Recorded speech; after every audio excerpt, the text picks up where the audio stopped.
Shivkranti TV news अन्याय अत्याचार बेकायदेशीर कृत्य करणाऱ्या विरुद्ध शोषित पीडित न्याय देणारा एकच आवाज शिवक्रांती टीव्ही दिनबंधू न्यूज संपादक सत्यशोधक शंकरराव लिंगे 7387377880 S20 पदवरती 2025-26 स्वतंत्र निवड मंडळानं जाहिरात दिलेली आहे आणि अत्यंत खेदानं आपल्या माध्यमातून सरकारच्या निदर्शनास मला ही बाब आणायची आहे।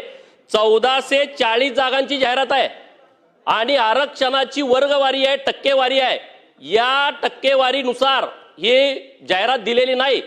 अनुसूचित जाती 13% असताना 1440च्या टक्केवारीनुसार मध्ये 187 जागा देणं अपेक्षित होतं। 71 जागा दाखवलेल्या आहेत। आदिवासी जमातीच्या 7% आरक्षणाच्या टक्केवारीनं 100 जागा पाहिजे होत्या, 15 जागा दाखवलेल्या आहेत। विमुक्त जाती 00 जागा पाहिजे होत्या 43 3%। विमुक्त भटक्या जमाती ब जागा पाहिजे होत्या 2.5% 36 दाखवलेत 00। भटक्या जमाती क जागा पाहिजे होत्या 50 दाखवलेत 00। भटक्या जमाती 2% जागा पाहिजे होत्या ड च्या 28 जागा दाखवलेत 00। इतर मागास प्रवर्ग 19% आरक्षण जागा अपेक्षित होत्या 273 जागा दाखवल्यात 148। खुला प्रवर्गामध्ये जागा अपेक्षित होत्या 403 जागा दाखवल्यात 864। इतका मोठा अन्याय सार्वजनिक आरोग्य विभागानं याच्या संदर्भातलं निवेदन दिलं पाहिजे। तुम्ही बिंदू नामावली तपासून रोस्टर तपासून जाहिरात दिली आहे का? याच्या नसेल तर ही जाहिरात रद्द करावी आणि रोस्टर प्रमाणे आमच्या टक्केवारीनुसार ही जाहिरात आली पाहिजे। अध्यक्ष महोदय, सन्मान्य सदस्य म्हणतात त्यांनी सुद्धा मला ती जाहिरात दाखवली। म्हणजे वंजारी समाजाचा 0 1400 मध्ये एक सुद्धा जागा नाही। धनगर समाजाचा 0 1400 मध्ये एक सुद्धा जागा नाही। हे सगळे जे आहेत फार चुकीची अशी ती जाहिरात आलेली आहे। मी सन्माननीय मंत्री महोदयांना वरती जाऊन भेटून आलो आणि त्यांना सांगितलं की हे तुम्ही तपासून पहा आणि तुम्ही जी टक्केवारीवरती लिहिली आहे त्या टक्केवारीच्या हिशोबामध्ये या सगळ्यांना जागा मिळाल्या पाहिजेत। तर ते त्याप्रमाणे ते म्हणाले मी उद्यापर्यंत जे आहे त्याचा अभ्यास करून खुलासा करतो। त्याचे गोपीचंद पडळकर धन्यवाद। माननीय सत्यजित देशमुख साहेबांनी अत्यंत महत्त्वाची लक्षवेधी सभागृहात मध्ये मांडलेले आहे। माझे एक 2-3 स्पेसिफिक प्रश्न माननीय मंत्री महोदयांना आपल्या माध्यमातून आहेत। माननीय मंत्री महोदयांनी मागच्या 1-2 महिन्यापूर्वी एक स्टेटमेंट केलं होतं, मी मीडियामधून ऐकलं की बिबट्यांचा जेवढा प्रादुर्भाव वाढलेला आहे, जंगलातून बिबटे बाहेर यायला लागलेत, अटॅक करायला लागलेत, हे सातत्यानं घटना घडतायत। त्यावरती त्यांनी एक भूमिका मांडली होती की 1 कोटीच्या शेळ्या आम्ही जंगलामध्ये सोडू। हे स्टेटमेंट मी मीडियातून बघितलं, हे खरं आहे का? हे जर खरं असेल तर माननीय मंत्री महोदयांच्या लक्षात ही बाब आलेली आहे की बिबट्यांच्या अधिवासामध्ये त्यांचं खाद्य मिळत नाही म्हणून ते बाहेर पडतायत आणि हे जर बाहेर पडत असतील तर सरकारनं पर्याय काय? 1 कोटीच्या शेळ्या म्हणजे 20,000 रुपयाला एक शेळी आहे। 500 शेळ्या तुम्ही सोडणार कुठं?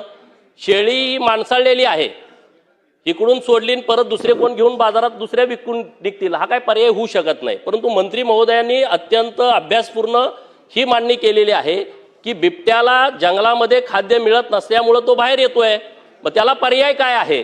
तर माझा प्रश्न हा आहे की तुम्ही मेंढपाळांना जंगलात जाणं बंद केल्यापासून बिबट्या बाहेर यायला लागलेला आहे। जंगलामध्ये जेवढे मेंढपाळ जात होते तोपर्यंत हा बिबट्याचा आणि कुठल्या जंगली प्राण्याचा त्रास हा गावकऱ्यांना शेतकऱ्यांना नव्हता। तर तुम्ही सोल्युशन काढा ना, मेंढपाळांना तुम्ही जंगलात जाण्याची परवानगी द्या।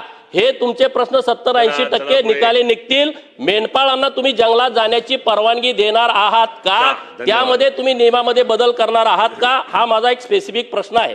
मंत्री महोदय, अध्यक्ष महोदय, सन्माननीय सदस्य गोपीचंदजी पडळकर 2 प्रश्न बाद झाले यांनी जी बाब या ठिकाणी नमूद केली की वन विभागाने 1 कोटीच्या शेळ्या मेंढ्या जंगलामध्ये मदत करा सोडण्याचं ठरवलं होतं का?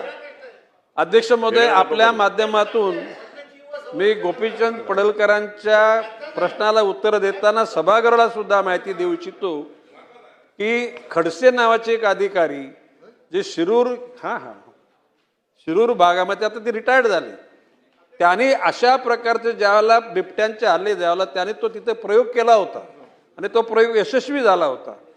बाब अशी आहे की एखाद्या मुलाला किंवा शेतकऱ्याला किंवा एखाद्या माणसाला मृत झाल्यानंतर 25 लाखाचे वनविभागामधून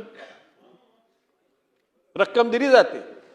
बाब असे की त्या खडसे मला भेटले, त्यांनी सांगितलं की साहेब तुम्ही जर का 4 माणसाचं मृत्यू झालं तर 1 कोटी द्यावे लागतात. तर अशा प्रकारच्या ज्या ठिकाणी बिबटे प्रवण किंवा व्याघ्र प्रवण जो परिसर आहे त्या ठिकाणी अशा प्रकारच्या शेळ्या सोडल्यात तर त्याच्यामधून काहीतरी मार्ग निघू काय प्रश्न शकतो. बिबट्याचा आणि आहे? त्या कालखंडात त्या खडसेंना यश आलं होतं. आता हा काय शेवटचा उपाय नाही, परंतु गोपीचंद पडळकरांनी जी बाब सांगितली की मेंढपालांना त्या ठिकाणी जंगलात जाण्यास मनाई केल्यामुळे हे प्रयोग झाले, म्हणजे हे हल्ले वाढले. काही प्रमाणामध्ये त्यांच्या म्हणण्यात तथ्य आहे आणि म्हणून मेंढपालांना जंगलामध्ये जायला मनाई मी स्वतः सांगितले, त्यांना मनाई करू नका. ज्या ठिकाणी झाडे मोठी झालेली आहेत अशा परिसरामध्ये शेळ्या मेंढ्याचा व्यवसाय करणाऱ्या लोकांना तुम्ही मनाई करू नका. ज्या ठिकाणी नवीन रोपटी लावलेली असतील त्या परिसरामध्ये त्यांना सांगा की तुम्ही आम्हाला मदत करा. साहेब यांनी जी लक्षवेधी मांडलेली आहे ही लक्षवेधी गलाई बांधव कामगार जे आमचे देशभर काम करतात. आता मी इथं बोलत असताना झवेर मार्केटमध्ये आमचे 500 ते 1000 दुकानं आमच्याच मतदारसंघातील आमच्या परिसरातील असतील. सोन्याचा भाव ठरवणारी पोरं पण याच भागातली आहेत देशभर. अशा पद्धतीचं हे काम करणारी सगळी मंडळी असताना आज जो पोलिसांच्या माध्यमातून IPC कलम 411 जे जुनं आता नव्यानं जे BNS कलम 317 झालेलं आहे याचा गैरवापर मोठ्या प्रमाणामध्ये होतोय. आता जो एखादा चोरी करून येणारा माणूस येतो तो काय डायरेक्ट या गलाई बांधवांच्याकडे येत नाही, तो कोणतरी त्यांच्या ओळखीचा माणूस असतो, व्यापारी, ज्वेलर्सवाला छोटा सोनार काम करणारा त्यांच्याकडे येतो. ते लोक येऊन गलाई कामगारांच्याकडे आमच्या गलाई करतात. 1 किलो सोनं गाळल्यानंतर त्याला मजुरी किती मिळते? 100 रुपये. तो परत जातो टेस्टिंग करण्यासाठी. प्रश्न विचारा. टेस्टिंग करणारा पण माणूस कोण आहे? तो आमचाच माणूस आहे. त्याच्याकडे तुम्ही त्याला पैसे किती मिळतात? 50 रुपये. टेस्टिंग केल्याच्या नंतर माल जाऊन तो ज्वेलर्सवाल्याकडे विकतो. हे जेव्हा पोलीस पकडतात ही सगळी चेन पकडतात. 100 ग्राम सोनं जर तुम्हाला रिकव्हरी करायचं असेल तुम्ही 1 किलो पर्यंत रिकव्हरी करताय. याला जबाबदार कोण? तुम्ही SOP तयार केली आहे. माननीय मुख्यमंत्री महोदयांचं मी अभिनंदन करतो. आता तुमच्या समिती गठीत व्हायला लागली आहे.